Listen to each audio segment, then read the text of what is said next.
สบายดีวันนี้ข้าพเจ้าจะมาอธิบายการปลดบล็อกให้ลูกทีมที่เข้ามาใหม่เนาะพอดีว่าวันนี้มีสมาชิกที่ว่ามาสมัครนำข้าพเจ้าเนาะก็เลยว่าจะไปปลดบล็อกให้ข้าพเจ้า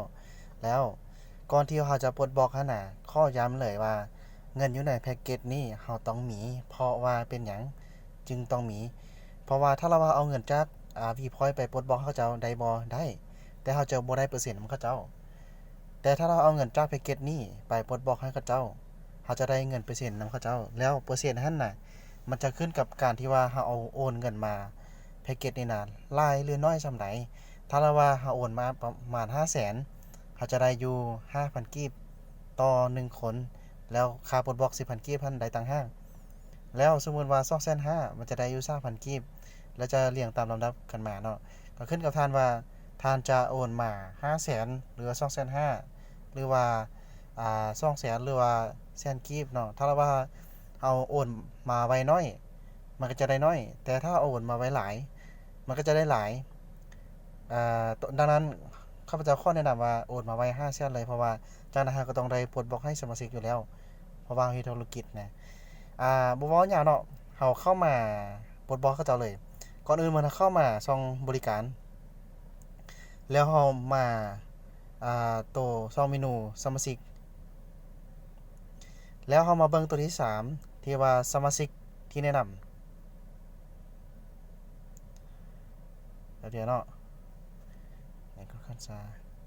ตัวนี้เนาะเป็นที่ว่าสมาชิกที่มาใหม่ผู้ที่1นี่นะ ID 31440เลขงามเลยเนาะชื่อเพชรมณีเนาะวันนี้วันที่12เดือน6เฮาก็กดเข้าไปเลยกดไปซื้อของเขาเจ้าเลยเนาะแล้วเฮาก็เลือกว่าเฮาจะเอาไปไว้ซองใดเลือกกลุ่ม A หรือว่ากลุ่ม B เพราะว่าเป็นหยังคือว่าเลือกเนื่องจากว่าเฮาเฮ็ดธุรกิจตัวนี้มันจะเป็นซ่องขาก็คือว่าถ้าเอามาไว้ A ผู้หนึงแล้วเฮาต้องได้ซอกสมาชิกนั้นมาไว้ซอง B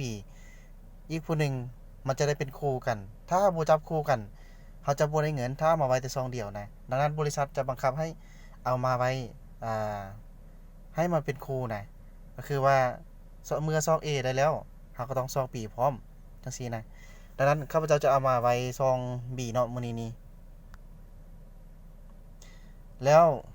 ระบบจะแจ้งเตือนเข้ามาอีกว่าท่านต้องการ Active ให้แก่สมาชิก31400แท้หรือบ่เขาก็ตกลงเข้าไปเลยกดตกลงเนาะ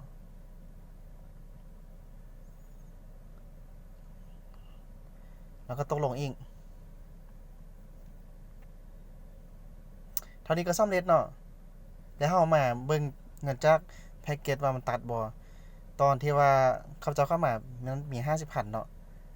แล้วมันจะตัดไปอีก 40,000มันเป็น 40,000 กีบแล้วก็ถือว่าสำเร็จเลยมันก็ซ้ำนี้แหละถ้าเราว่าคนใดที่บ่เข้าใจเนาะเข้ามาใหม่แล้วอยากเปิดบอกให้คนอื่นน่ะแล้วถ้าบ่เข้าใจก็แนะนำให้คอมเมนต์ได้แล้วก็หรือว่าถามคนที่ว่าส่งคลิปนี้ไปให้ทานได้ถ้าเราบ่เข้าใจแท้ๆก็อ่าส่งหรือว่าโทรมาถามข้าพเจ้าเลยก็ได้ข้าพเจ้ายินดีที่ว่าจะให้คำแนะนำเนาะเจ้าเข้าใจเด้อ